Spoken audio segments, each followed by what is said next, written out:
Everybody asking how we doing, say we good. Don't need no one to tell me how to live just like they would. It ain't their business, but they in it, I don't know why. Revolved around my life after I found another.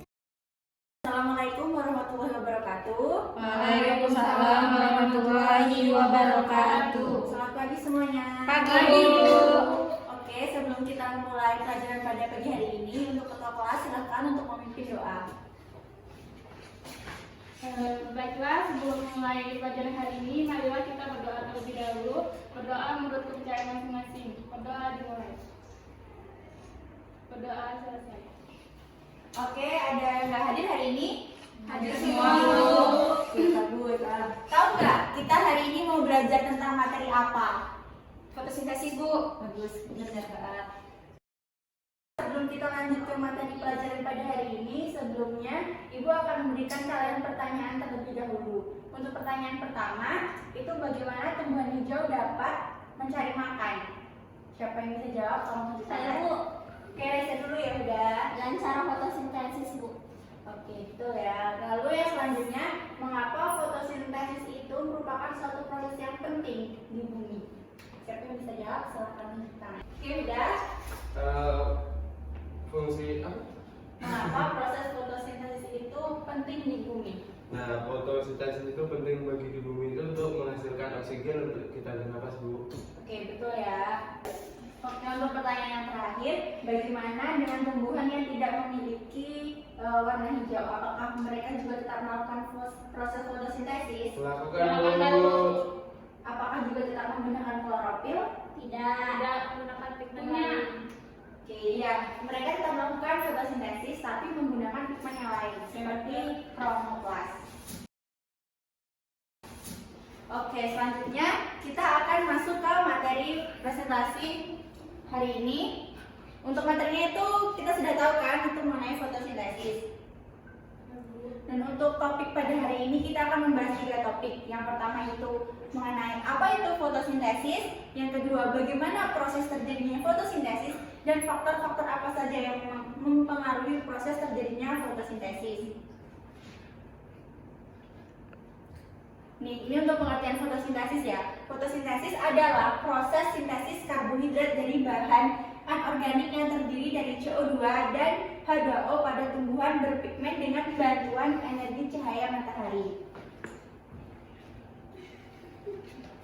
Nah, ini merupakan reaksi fotosintesis. Fotosintesis itu memiliki reaksi 6 CO2 tambah 6 H2O dengan bantuan kloroplas dan energi cahaya menghasilkan C6H12O6 dan 6O2. Siapa yang tahu C6H12O6 itu apa? Nggak tahu. Aku Glukosa. Ya betul ya, glukosa. Oke, proses fotosintesis itu terjadi melalui 2 reaksi. Yang pertama ada reaksi terang dan reaksi gelap.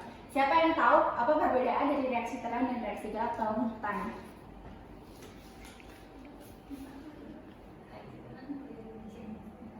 Ayo, siapa yang bisa silahkan tunjuk tangan. Bu, Ya, Latifah. reaksi terang itu memerlukan cahaya matahari lebih banyak daripada reaksi gelap. Reaksi gelap tetap melakukan fotosintesis, namun cahaya yang dibutuhkan itu tidak sebanyak seperti pada reaksi terang. Oke, makasih Latifah. Benar ya, reaksi terang itu memerlukan energi matahari. Kalau reaksi gelap itu bukan berarti dia tidak memerlukan, dia memerlukan tapi dalam jumlah yang sedikit, dan reaksi gelap itu tidak selalu terjadinya di malam hari. Oke, next. Ini merupakan penjelasan dari reaksi terang. Reaksi terang itu terjadinya di granat, tepatnya di membran telakoid daun, yang menghasilkan ATP dan NADPH2, yang dimana memerlukan bantuan molekul air dan cahaya matahari. Proses reaksi terang ini dibantu menggunakan 2 fotosistem, yaitu fotosistem 1 dan fotosistem 2. Untuk gambar lebih jelasnya, karena ada trouble dengan TV, maka silakan teman-teman untuk melihat ke laptop. Kenapa, Bu? Untuk reaksi terang itu, proses pertama itu terjadinya penangkapan foton oleh fotosistem 2, lalu akan menyebabkan terlepasnya 2 elektron. Lalu setelah itu akan terjadi fotolisis air untuk mengembalikan 2 elektron tadi yang hilang. Setelah prosesnya stabil, maka 2 elektron tadi akan dilepaskan lagi, diterima akseptor primer, dan 2 elektron tadi akan direduksi oleh PQ, lalu kompetitor krom itu akan menghantarkan elektron dari fotosistem 1 ke fotosistem 2. Nah, kemudian elektron yang sudah diterima oleh fotosistem 1 tadi akan dilepaskan oleh fotosistem 1, diterima oleh akseptor primer, lalu akan direduksi menjadi NADPH. Begitulah proses dari reaksi terang. Penjelasan lebih jelasnya Ibu akan menampilkan video.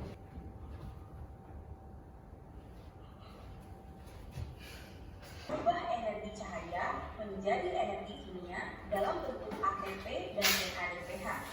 Jadi yang harus diingat adalah reaksi terang ini merupakan tahapan reaksi fotosintesis yang memerlukan cahaya matahari. Terang dan terdapat juga fotosistem 2 atau yang dikenal sebagai P680. Disebut dengan P680 karena mampu menyerap cahaya dengan panjang gelombang 680 nanometer. Untuk reaksi yang kedua itu ada reaksi gelap. Kalau reaksi terang tadi kan terjadinya di grana, kalau reaksi gelap itu terjadinya di stroma. Reaksi gelap ini terjadi melalui 2 cara. Yang pertama itu Calvin-Benson dan yang kedua itu ada Hertzsprung. Namun pada pagi hari ini kita hanya akan mempelajari tentang yang siklus Calvin-Benson. Oke.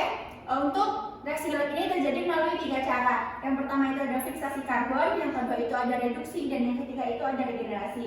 Untuk prosesnya, silahkan teman-teman lihat pada laptop. Ya, untuk proses pertama itu kan fiksasi karbon. Itu dimulai dari protein ribula bifosfat, dia berikatan dengan CO2, lalu akan terjadi fiksasi karbon menghasilkan ini 3 fosfogliserat yang lalu akan berikatan dengan ATP dan NADPH, kemudian akan menghasilkan 3GP, itu glikogliserat 3 fosfolid. Kemudian akan direduksi dan menghasilkan glukosa, yang dimana glukosa ini akan bereaksi dengan ATP dan akan beregenerasi menjadi ribula bifosfat. Itulah proses singkat dari terjadinya reaksi gelap. Itulah karena pada prosesnya tidak membutuhkan cahaya matahari secara langsung. Sedangkan penambahan siklus Calvin dikarenakan karena penemunya adalah Melvin Ellis Calvin, dan reaksi-reaksi yang berlangsung berjalan berputar-putar seperti sebuah siklus. Siklus Calvin atau reaksi gelap pada proses fotosintesis terjadi setelah adanya reaksi terang. Mengapa? Karena seperti yang telah kita bahas di video sebelumnya, bahwa reaksi terang menghasilkan ATP dan NADPH. Nah, ATP dan NADPH inilah yang akan digunakan dalam reaksi gelap. Sehingga reaksi gelap merupakan proses masuknya ion karbon dalam bentuk CO2 yang nantinya akan menghasilkan output berupa gula. Oke, yang terakhir yaitu ada faktor yang mempengaruhi fotosintesis, itu ada 8 ya. Yang pertama itu konsentrasi CO2, persediaan air, intensitas cahaya, kandungan klorofil, cahaya, temperatur, CO2, dan kelembapan. Bagaimana sih faktor-faktor tersebut mempengaruhi proses fotosintesis? CO2 itu dapat mempengaruhi proses fotosintesis. Apabila konsentrasi CO2 itu meningkat, maka proses fotosintesis akan optimal. Yang kedua itu persediaan air. Air kan juga diperlukan dalam proses fotosintesis. Apabila airnya cukup, maka proses fotosintesis itu akan berjalan dengan optimal. Yang ketiga ada intensitas cahaya. Hampir sama ya dengan cahaya. Itu apabila intensitas cahaya cukup, dia akan mengoptimalkan proses fotosintesis. Tapi apabila cahayanya itu terlalu tinggi, maka juga akan mengganggu proses fotosintesis. Lalu ada kandungan klorofil. Kan kita tahu ya, klorofil itu merupakan pigmen yang juga berperan penting dalam fotosintesis. Apabila kandungan klorofil dalam suatu tumbuhan itu terpenuhi dengan cukup, maka dia akan membantu proses fotosintesis itu dengan baik juga. Lalu ada temperatur. Temperatur atau suhu ini juga mempengaruhi proses terjadinya fotosintesis. Tapi apabila temperaturnya terlalu tinggi, maka fotosintesis itu pun juga tidak akan berjalan dengan optimal. Lalu ada CO2. CO2 kan merupakan salah satu bahan dari terjadinya fotosintesis. apabila terlalu tinggi maka akan menyebabkan efek rumah kaca. Lalu ada yang terakhir itu ada kelembapan. Kelembapan mempengaruhi fotosintesis dengan apabila kelembapannya itu terlalu tinggi maka akan menghambat pertukaran gas melalui stroma. Jadi itu ya faktor-faktor yang mempengaruhi fotosintesis. Oke, mungkin hari ini pemaparan materi dari Ibu akan memberikan LKPD yang kepada setiap kelompok. Kelompoknya ada 2 kan kelas ini. Ya, Bu. Setiap kelompok akan Ibu berikan LKPD.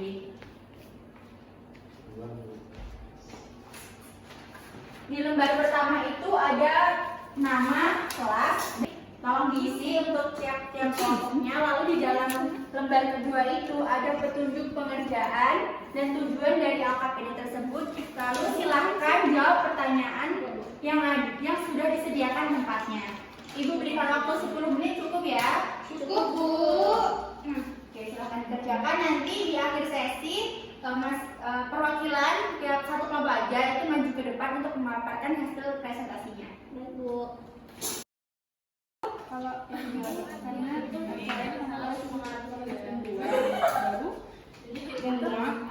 Oke, waktunya udah habis ya. Silahkan kelompok siapa yang maju?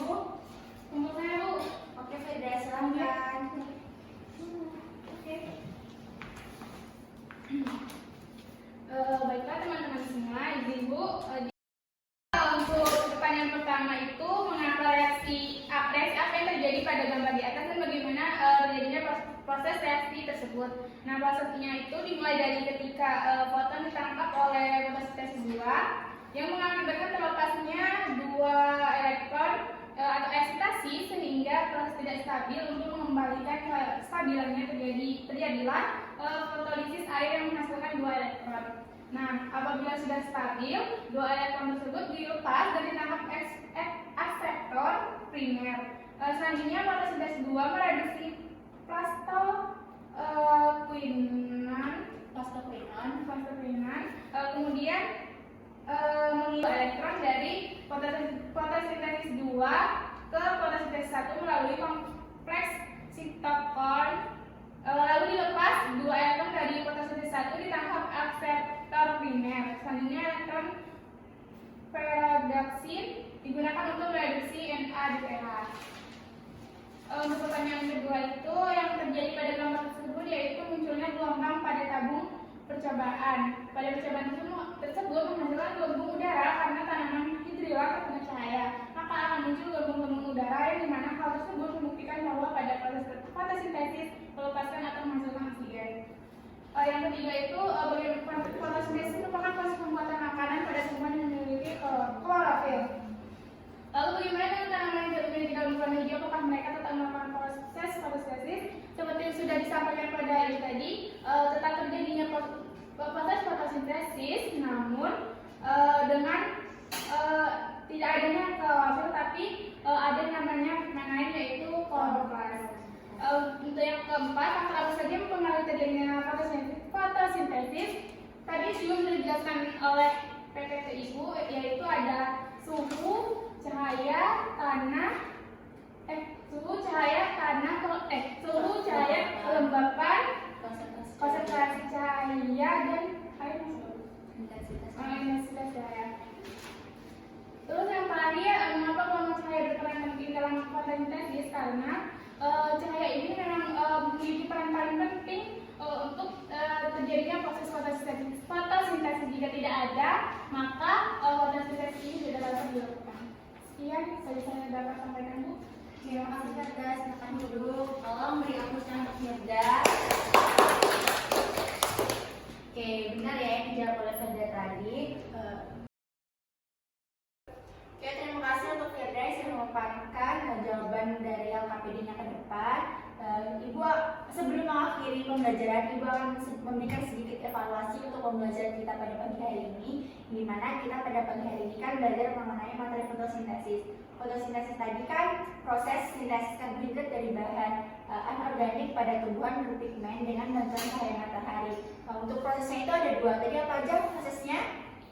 Reaksi terang dan reaksi gelap. Reaksi terang dan reaksi gelap ya, yang dimana masing-masing reaksi tersebut itu memiliki prosesnya masing-masing. Lalu untuk faktor-faktor tadi kan ada 8 seperti yang sudah Ibu paparkan tadi, seperti konsentrasi CO2, kelembapan, intensitas cahaya, dan yang lainnya. Semoga materi yang Ibu sampaikan bermanfaat untuk kalian semua dan bisa menambah wawasan. Untuk kurang dan lebihnya Ibu mohon maaf. Ketua kelas silakan memimpin doa. Baiklah semuanya, untuk mengakhiri pelajaran kita hari ini, marilah kita berdoa terlebih dahulu. Berdoa dimulai. Berdoa selesai. Oke, terima kasih. Assalamualaikum warahmatullahi wabarakatuh. Waalaikumsalam warahmatullahi wabarakatuh. Everybody asking how we doing, say we good. Don't need no one to tell me how to